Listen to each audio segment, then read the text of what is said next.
Jana Pristovšek, svetovalka za osebno rast in medosebne odnose, pisateljica, osebna ženska. Nas na svoji spletni strani slišana.si nagovori tako: telo je prvi dom, kakor znotraj, tako zunaj. Opolnomočite se. Torej, ko nas postavi pred dejstva, stavi nas pred odgovornost, ki jo imamo do sebe, sledično tudi do drugih. Vrsto posnetkov za samopomoč, ki nam jih brezplačno ponuja, nas vabi k osnovam samoodkrivanja sebe, poti k sebi, svoji resnici, temu, kar resnično smo.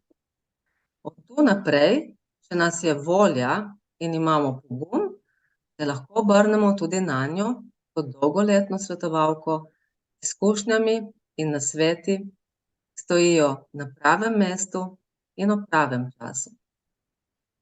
Preko njene spletne strani se lahko čisto enostavno naročimo na želeni termin, opravimo plačilo svetovanja ali pa nakup knjig.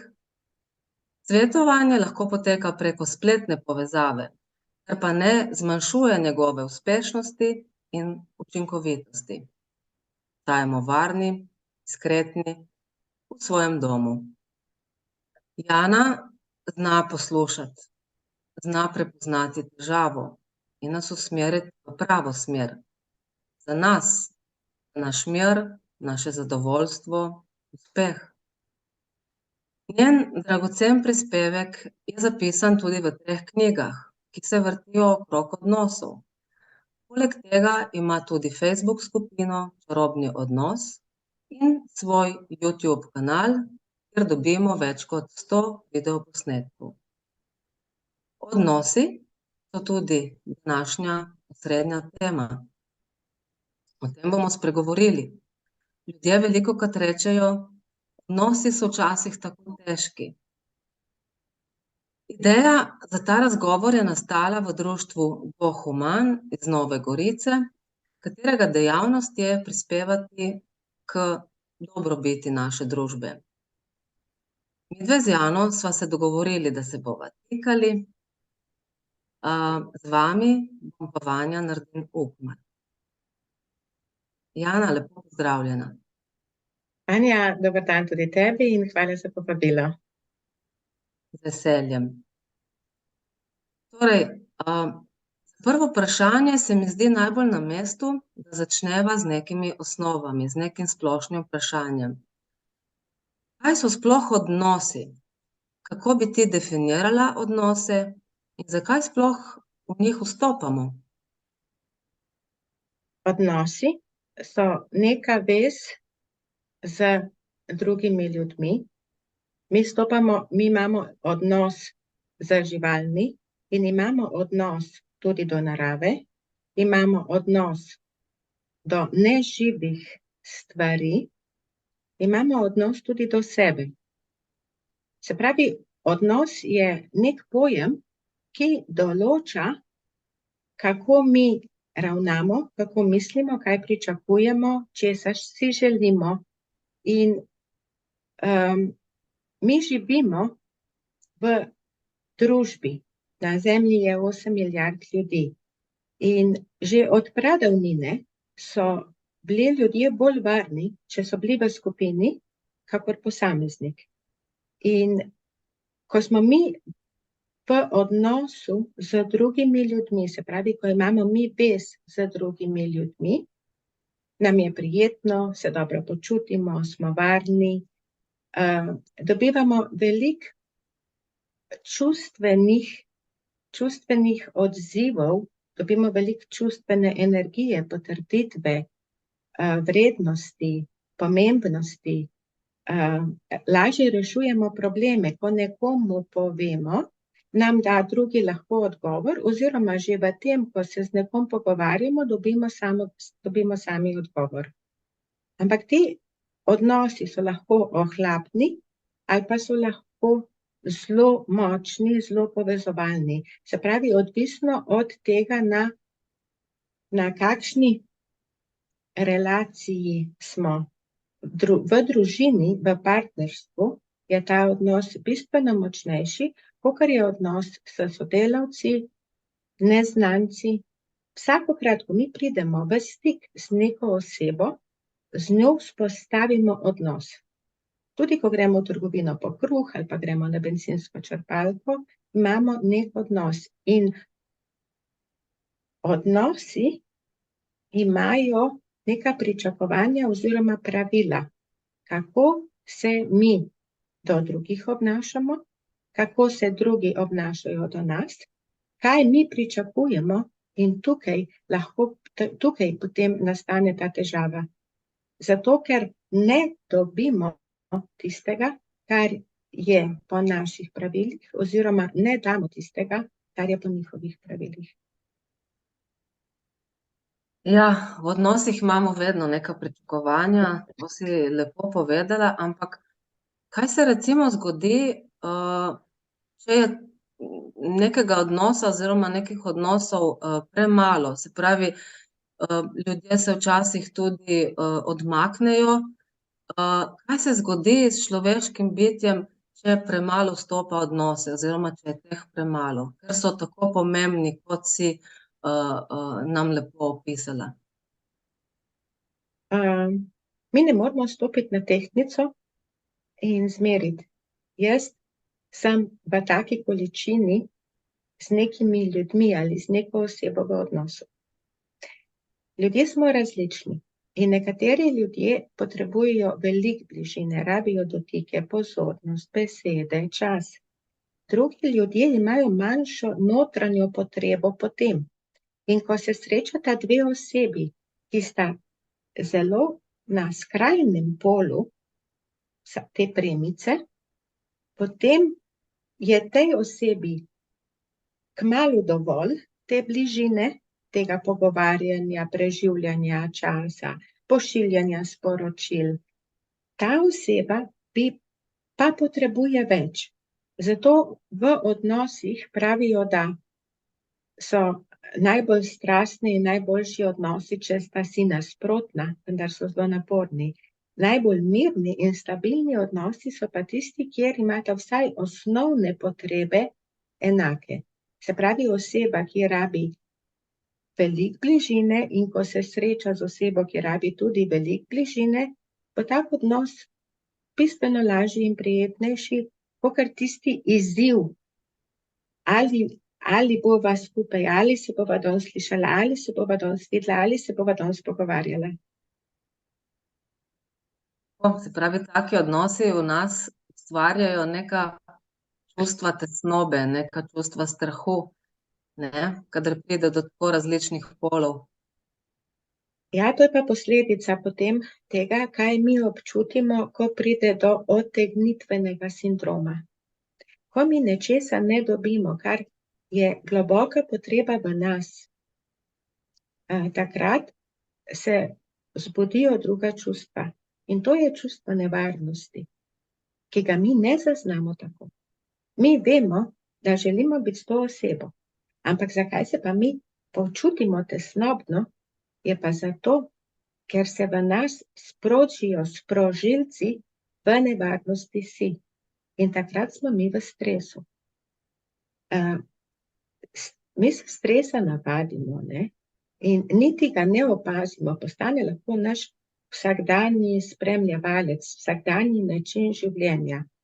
Ampak ko se mi poglobimo v to, ko se mi poglobimo vase in se vprašamo, kaj je pravi vzrok temu, bomo prišli do varnosti, pomembnosti, pripadnosti.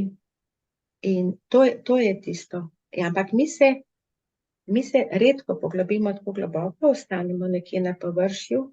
Jaz si želim bližine s to osebo in se fokusiramo na to osebo.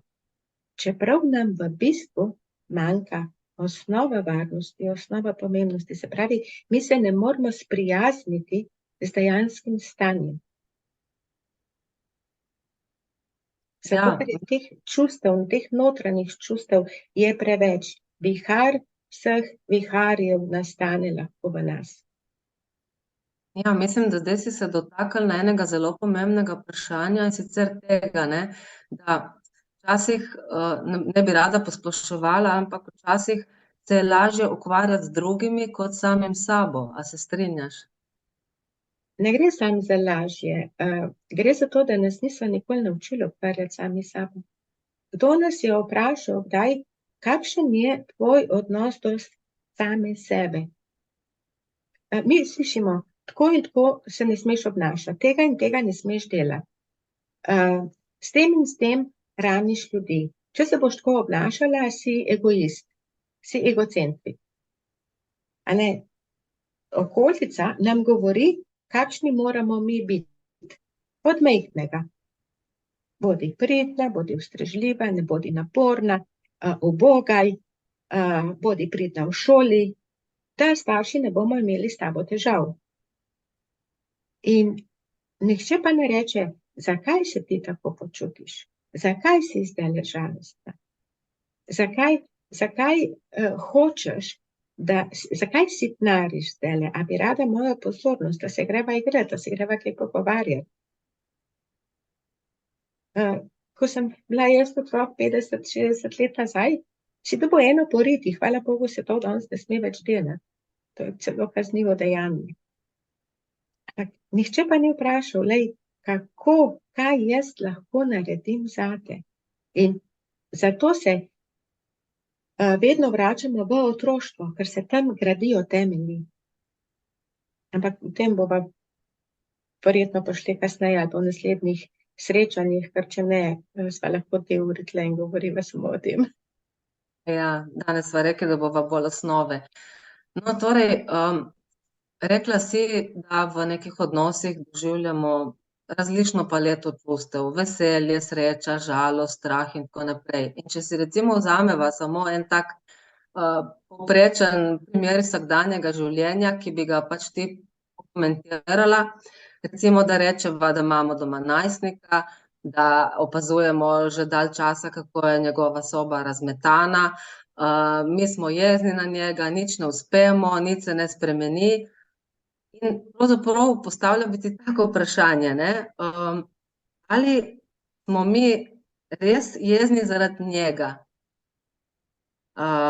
Je torej res, da nam on sproža to čustvo, ali bi to kako drugače pokomentirala? Najstništvo. Ne vem, za koga je bolj naporno, za najstnika ali za starše. Mi imamo svoja pravila. In eno od pravil je, da mora biti pospravljeno stanovanje. Ampak nimajo vsi ljudje pospravljenega stanovanja. Nekateri imajo razmetano stanovanje. Zakaj pride do te različnosti? Zato, ker se nekateri ljudje boljše počutijo v pospravljenem stanovanju. To njih pomirja, zato ker imajo nadzor. Njim se zdi, čutijo, da imajo nadzor. Nekateri ljudje se boljše počutijo v malo razmetanem stanovanju, ker so obkroženi s predmeti, je bolj domače,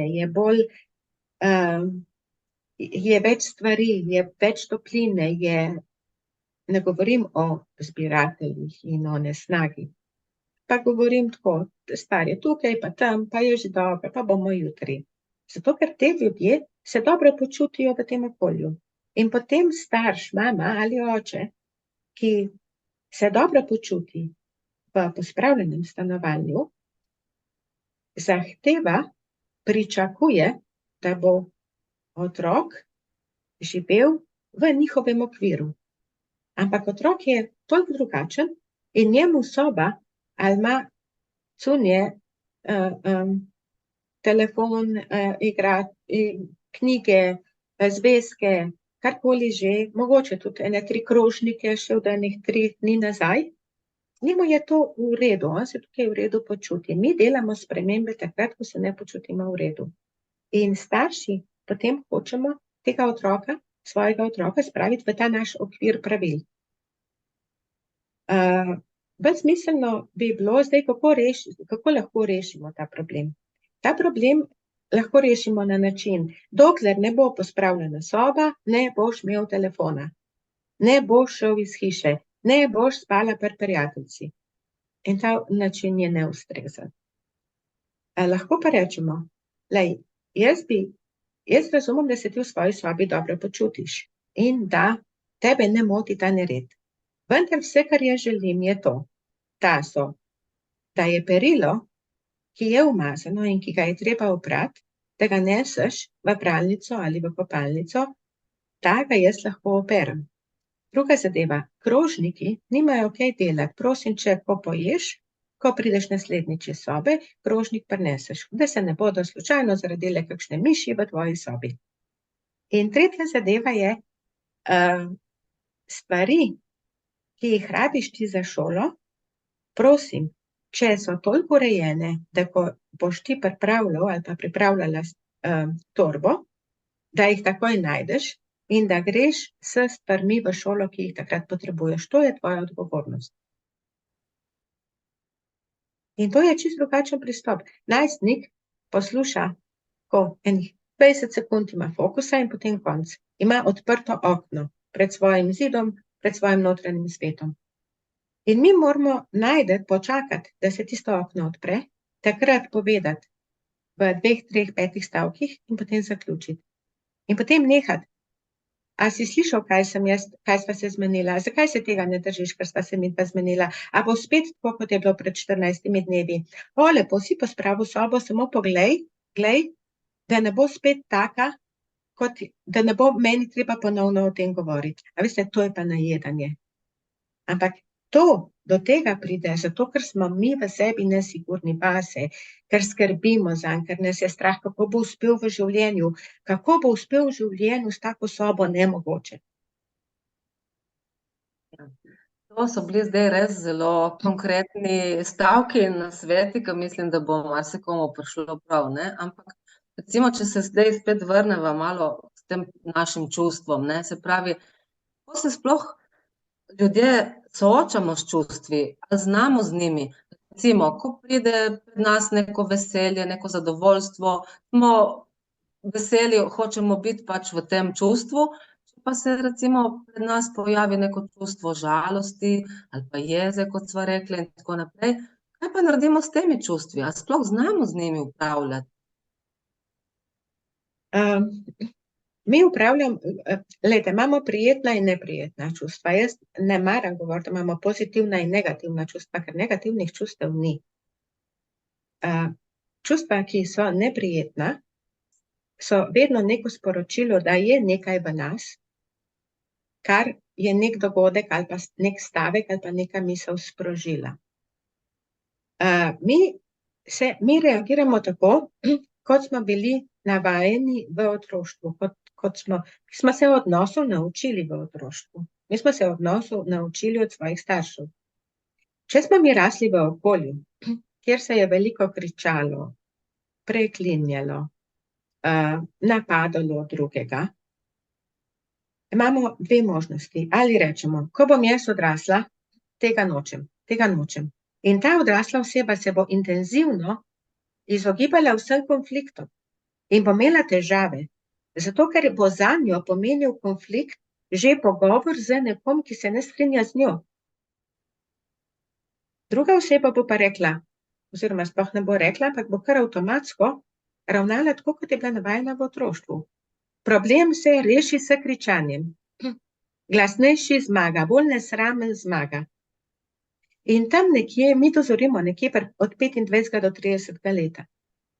In takrat nekje nam mora nekaj punk narediti v možganih, da rečemo, halo, to ni ustrezno. To ni ustrezno. Tukaj gre za to, kako mi izražamo jezo, kako mi hočemo doseči svoje.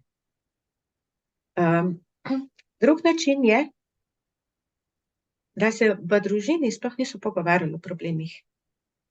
Ni se smel pokazati jeze, ni se smelo jokati.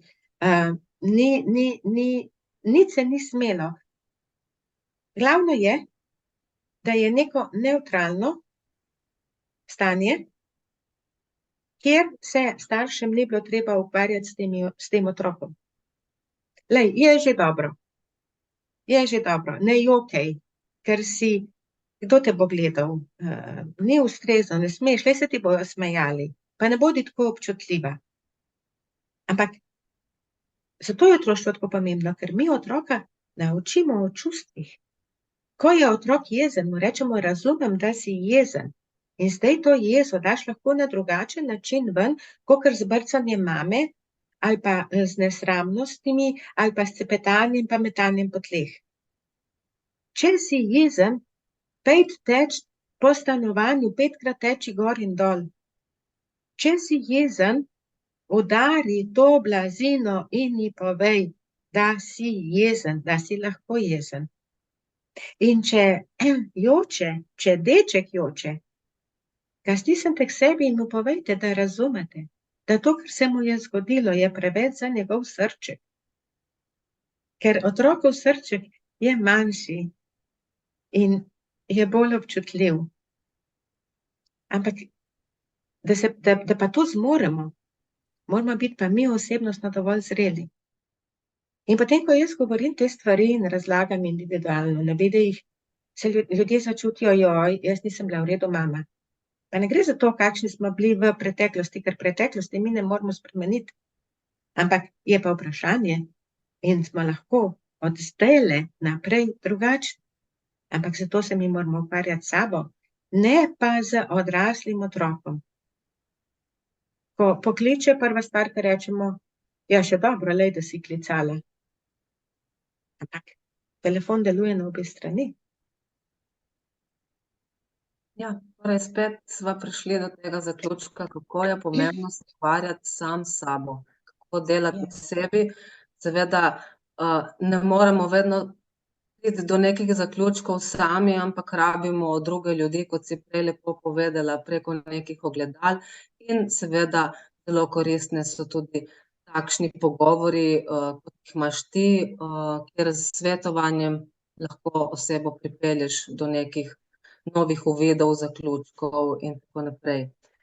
No, če bi recimo šli naprej glede teh, rada, tako da res ljudem plastično poveš, kako se recimo soočati, ko se pojavi pred njimi eno tako manj neprijetno čustvo, ne. Zdaj vemo, da nekateri čustva potlačijo, nekateri se delajo, kot da se nič ni zgodilo, vržejo kot čez ramo in tako naprej, ampak recimo prav na kratko, kako se soočati, ko se pred nami pojavi neko tako neprijetno čustvo, kaj bi ti svetovala, kaj z njim narediti?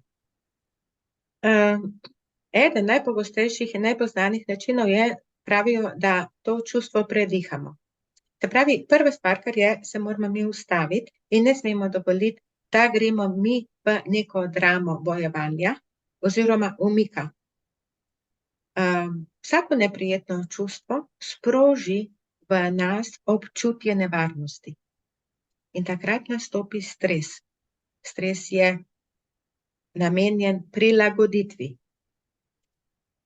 In če mi to čustvo potlačimo, bo slej ko prej, ga bo skozi več in več, večkrat, ko bomo potlačili takšno čustvo, ga bo več in več in težje nam bo. Ena stvar je, da mi predihamo. Se pravi, z vdihom in izdihom spravimo to čustvo ven. To priporočajo psihoterapevti. Če hočete bolj učinkovit in napreden način, je to delo z notranjim otrokom. To je malo bolj obširna tema, tako da jaz zdajle ne bi prav razlagala, bi pa povedala osnovni mehanizem. Se pravi, notranji otrok je čustveni del nas, tisti del, ki je žalosten, ki trepeta, ki je nemočen, tudi ki je jezen, ki je nebogljen, ki ga je sram, ki bi se najraje skril pod odejo in počakal, da dan mine. Pravijo, da ljudje nosimo maske in jih res, ne? Ampak z masko ni nič narobe. Maska ni nekaj slabega. Zato, ker smo mi sestavljeni iz telesa, iz razuma, iz čustev in ostalih prepričanj in tako naprej. In če se mi počutimo slabo, ni fajn, da mi to vedno pokažemo na obrazu, da vedno ljudem razlagamo, mi ne moramo iti v službo, imeti opravek s stranko in razlagati in jokati zraven, kako nam je težko, ker nas skrbi za otroka, za moža, ker nam je, ne vem, umrl domač ljubljenček in tako naprej. A ne, se pravi, mi moramo obvladati določena čustva. Ni pa prav, da jih potem potlačimo ali prezrcalimo na drugega, se pravi, takrat, ko imamo mi čas, jih potem to pogledamo, to Vanjo ali pa Jano ali pa katerakoli druga oseba, ki bo to poslušala, kako se resnično počutim v sebi. In takrat, to je pa naš notranji otrok, to je ta čustveni del. In takrat moramo mi poskrbeti, da ta otrok ne bo ostal kar tam nekje, takšen kot je, žalosten, nesrečen, osamljen, nevaren, ampak mi poskrbimo zanj. Zakaj? Zato, ker je celo naše življenje ena sama slika. Mi se spominjamo preteklosti, mi vidimo sedanjost in mi si slikamo prihodnost. Ampak to se dogaja tako zelo zadaj, da mi tega ne ozavestimo vedno. Ja, v tej preobilici dela in hitrega življenja smo pogosto na avtomatskem pilotu in si niti ne vzamemo časa, da bi se vprašali, kako sem zdaj, kako se počutim. In to je ravno to, kar moramo narediti, če se hočemo počutiti dobro. Ne? Jaz sem ene 2-3 omenila stres, a ne. O stresu se govori zadnjih 30 let zelo veliko. Ampak nihče ne pove, zakaj nastopi stres. Stres nastopi takrat, ko mi v sebi začutimo nevarnost. Čeprav razumsko ni logična. Čustva in razum se ne skladata vedno. Eno je, kar mi vidimo in vemo, zato pa rečemo, meni je jasno, vendar si ne morem pomagati. Pravi, vendar si ne morem čustveno pomagati. In stresni mehanizmi so narejeni zato, da se čim prej prilagodimo situaciji, se pravi, da se borimo ali da zbežimo. Ampak, ko se mi ves čas borimo ali ko mi ves čas bežimo, je naše telo napeto, naše mišice so pripravljene, naše srce je pripravljeno, naše dihanje je pripravljeno in napete mišice en dan, en mesec, eno leto povzročijo spremembe na telesu. Bolečine v hrbtenici so posledica stresa velikokrat. Zaradi tega, ker so mišice toliko skrčene, da dobesedno lahko tudi spremenijo samo anatomijo hrbtenice. Masaža pomaga. Kaj naredi masaža? Masaža sprosti mišice. Ampak zakaj pa je prišlo do vozlov? Zaradi napetosti. In ta napetost je pa čustvena napetost, ki je mi ne zaznamo, zato ker smo jo navajeni. Ko se stvari pomirijo v življenju, ko pridemo iz nekega težkega obdobja ven, nam ni jasno, zakaj smo tako blazno utrujeni. Zdaj, ko je vse v redu, sem toliko utrujena, da nič ne morem. Zato, ker je adrenalin in ostali stresni hormoni so popustili in je prišlo na dan realno stanje. Ja, zanimivo je vse to skupaj, ne. Zdaj, če gremo recimo naprej, odnosom jih imenujemo toksični oziroma strupeni odnosi. Potem si napisala tudi v zadnjem letu knjigo. Kaj bi pravzaprav rekla, kako se sploh znajdemo v toksičnih, strupenih odnosih, ki so nezdravi odnosi? Zakaj se znajdemo? S kom se najpogosteje znajdemo? So to prijatelji, starši, sodelavci? Lahko malo več poveš o tem? Otrok nima možnosti izbire svojih staršev. Otrok nima možnosti iti iz te družine. Se pravi, kako se je otrok znajdel? Otrok se je znajdel z rojstvom. In kako starši ravnajo z njim, kakšni odnosi so v družini, kakšno vzdušje je v družini. To pogojuje, kako bo otrok zgradil svoj čustveni svet, kako bo zgradil svojo osebnost. Otrok je kot goba, ki vsrka vse.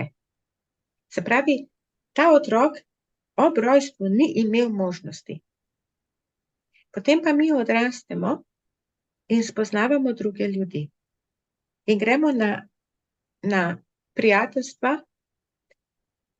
Ko mi nekoga spoznamo, mu na čelu ne piše, jaz sem tak in tak, tako kot nam na čelu ne piše, ne? Ampak so besede, dejanja tisto, ki pokažejo, kakšna je ta oseba. A je ta oseba vredna zaupanja, ali se obnaša primerno do nas, se pravi, je z nami ne dovolj uvidevna. Jaz bi rada uporabila besedo normalna, ampak normalnost je za vsakega nekaj drugega, ne? Se pravi, da ni nesramna, da nam ne daje občutka, da smo druga liga. Da ne zahteva od nas, da vse spustimo in smo njej na razpolago. Da nam ne očita določenih stvari, ki v nas zbudijo občutek krivde, sramu, nemoči in ji potem ugodimo. Se pravi, kaj je toksičen odnos?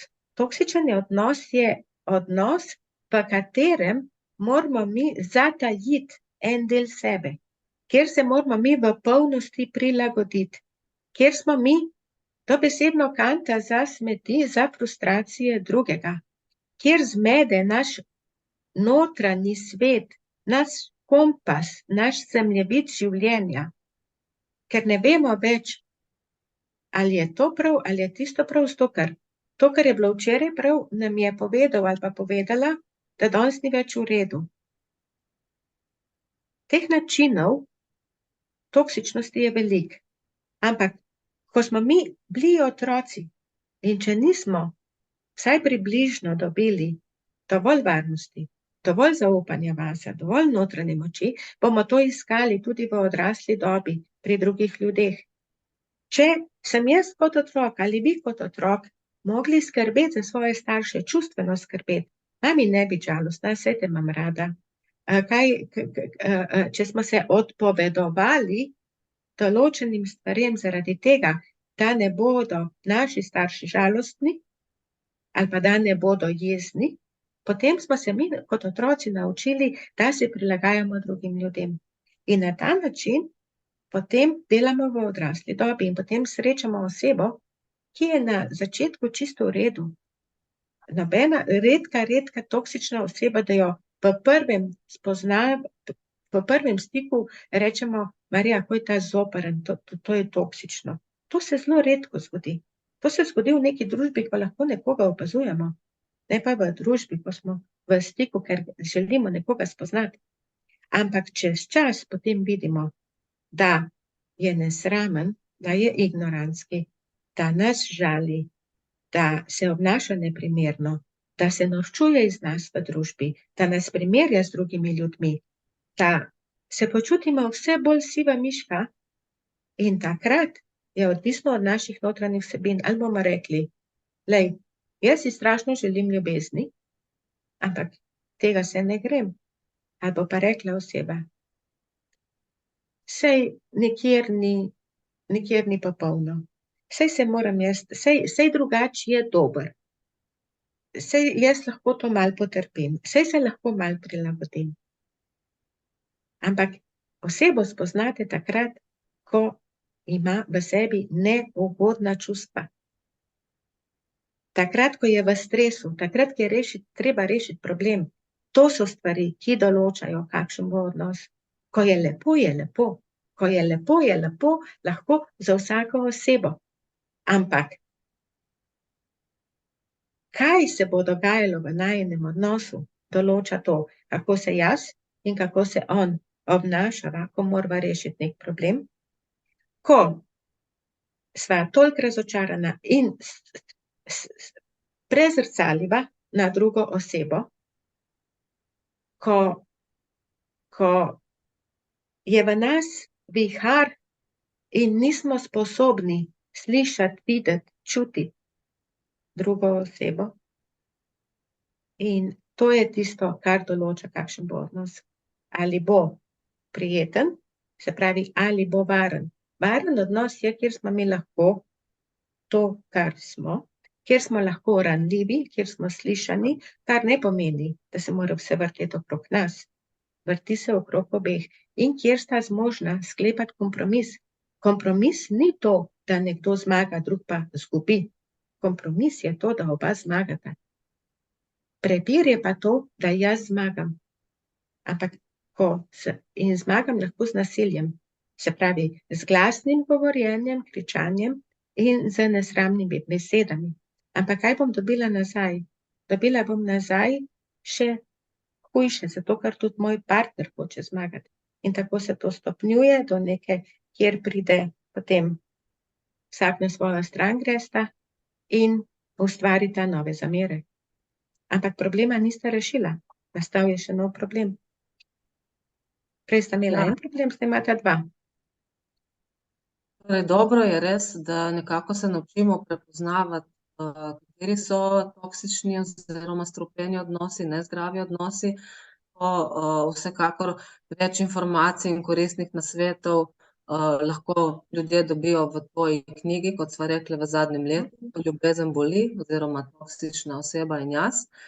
Jaz bi pa pravzaprav za konec še zaključila z tvojim poslanstvom, ki nas usmerja v to smer, da imamo lahko vsem sami sabo lahko lep odnos, oziroma ti uporabljaš besedo čaroben odnos.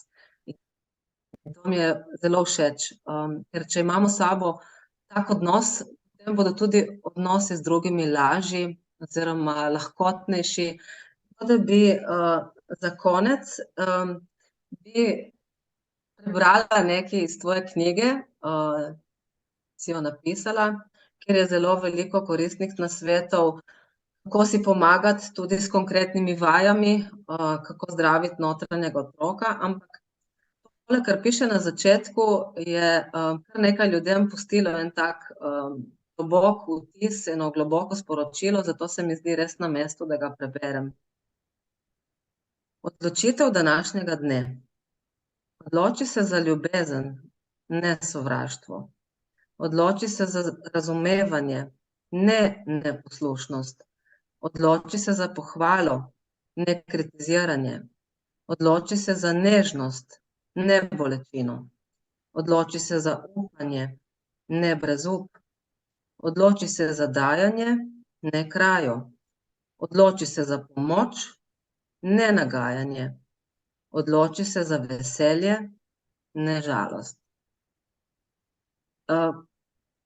To so res tako močne in globoke besede in sporočila, da se mi zdi res na mestu, da sva jih zdaj na koncu izpostavili. Jaz bi se ti res iskreno zahvalila za ta kratek, prijeten, osnovni pogovor in bi vse naše gledalce, poslušalce povabila k dajanju povratnih informacij, komentiranju. Kajti, če sva vas dve rdečelaski, če lahko tako rečem, pritegnili poslušanju in k odkrivanju samega sebe, je to lahko tista prva pot, prvi začetek, da se osvobodite in da bolj zadihate svoje svobodno življenje. Vanja, hvala tebi za povabilo. Jaz upam, da so povedali vsaj en stavek, kjer je zavibriral v ljudeh.